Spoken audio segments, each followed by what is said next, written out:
Décidément, la soirée des bonnes nouvelles se poursuit. Mes chers amis,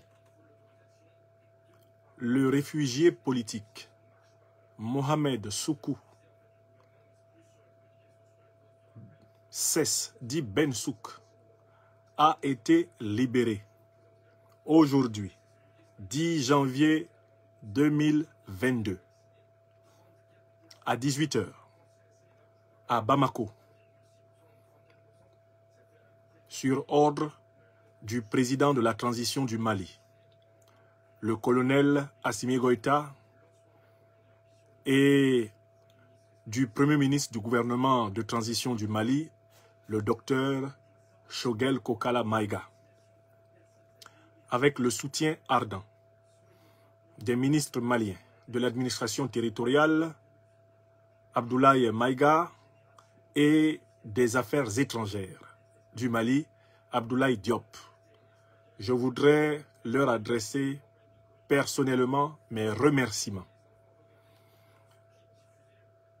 Le vaste mouvement continental de l'Afrique des libertés se réjouit que le message inlassable que nous avons émis depuis le mois d'août 2021, lorsque, à la demande du satrape reptilien venu de Sendou pour troubler la paix des Ivoiriens, Alassane Dramane Ouattara, notre camarade, l'ancien député, l'honorable Mohamed Soukou dit Ben Souk, avait été enlevé en plein Bamako et jeté en prison, au motif qu'Alassane Dramane Ouattara l'accusait, sans la moindre preuve, de préparer un coup d'État à partir du Mali contre lui.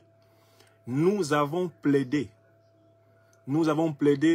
toutes les semaines, nous avons plaidé tous les mois, nous avons argumenté. Et je voudrais en particulier saluer ici la solidarité active, le haut sens de la responsabilité dont a fait preuve le leader de notre mouvement ivoirien, le président Guillaume Kibafori Soro, qui, dès l'arrestation de notre camarade, a mis à sa disposition tous les moyens et les meilleurs avocats de la place de Bamako pour défendre sa cause. Nous n'avons jamais abandonné notre camarade. Nous n'avons jamais perdu la confiance en sa libération évidente, car il était innocent.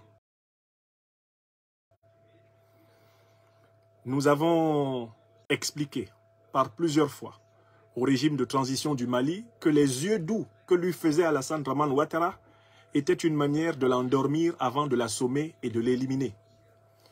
L'histoire étant une meilleure école que les conseils des amis, des camarades et des frères, nous nous réjouissons du fait que le régime de transition du Mali ait pu constater qu'effectivement Alassane Dramane Ouattara voulait sa chute et qu'Alassane Dramane Ouattara ne pouvait pas être digne de sacrifice.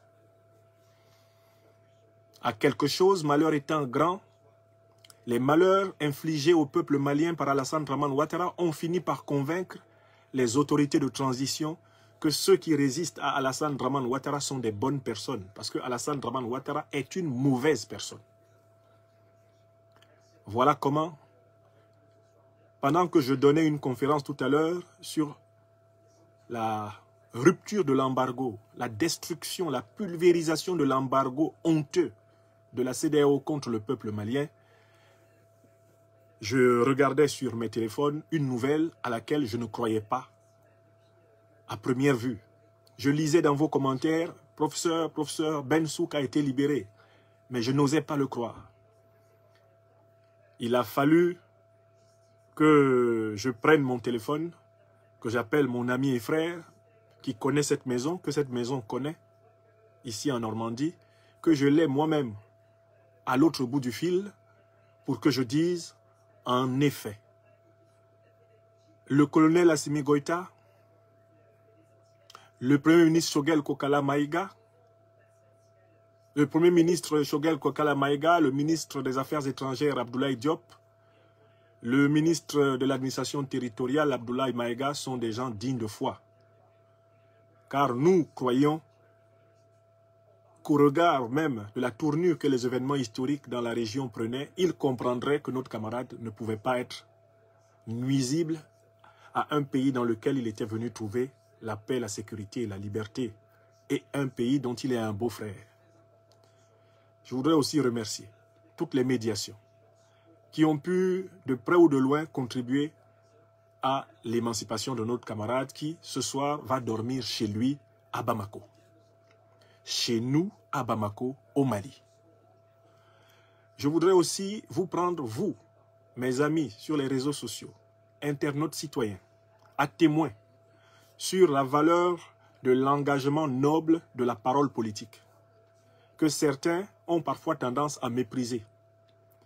Voyez-vous la modeste contribution de votre serviteur à défendre la cause de l'Afrique sur les pages de ces réseaux sociaux, elle aussi, sans doute, a été appréciée à sa juste valeur.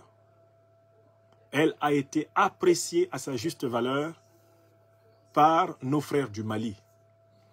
Et je sais qu'à Koulouba et à Kati sont montées les preuves de l'engagement honnête, sincère, véritable que nous menons avec le leader du mouvement Génération et Peuple Solidaire en Côte d'Ivoire pour changer la Côte d'Ivoire, pour changer l'Afrique. Je me réjouis donc de cette libération qui, désormais, aplanit les doutes et les soupçons, les suspicions entre nous. Et je souhaite qu'elle augure en réalité d'une fraternité beaucoup plus dense, une fraternité de vision, une fraternité de lutte, une fraternité d'espérance pour l'Afrique. Merci par-dessus tout à Dieu le Tout-Puissant, qui par sa lumière et à travers nos ancêtres angélisés éclaire les cœurs des Africains, éclaire les cœurs des vrais Africains, de telle façon que même quand ils se trompent, ils se corrigent et reviennent dans le droit chemin. Qu'il nous accorde l'humilité, quand il nous arrivera de nous tromper, d'accepter de nous corriger. Qu'il nous accorde l'humilité de faire ce que vient de faire notre frère, le colonel Assimi Goïta. Il s'est rendu compte qu'il s'était trompé, qu'on l'avait trompé, en lui faisant arrêter Bensouk, et il l'a libéré. Que cette humilité nous habite tous. Quand nous nous trompons, ayons l'honnêteté et l'humilité de nous corriger et de redresser ce qui a été mal fait. Le monde nous comprendra, l'histoire saura nous pardonner pour des erreurs et des fautes dont nous nous serons repentis. Ainsi soit-il. Vive le Mali.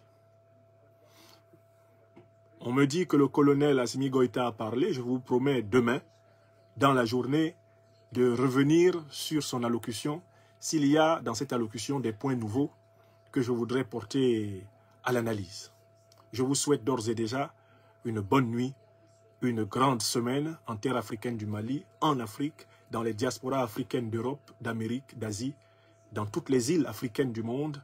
Je vous salue, je salue les amis européens et américains des luttes africaines pour la liberté qui nous accompagnent, qui nous soutiennent, car ce n'est pas une lutte raciale ni raciste, c'est une lutte universelle, celle de la dignité de l'humanité africaine sur tous les continents. Béni soit-il, celui qui nous créa et qui nous confia la mission de transmettre une modeste portion de sa lumière. Ainsi soit-il. Portez-vous bien, mes amis.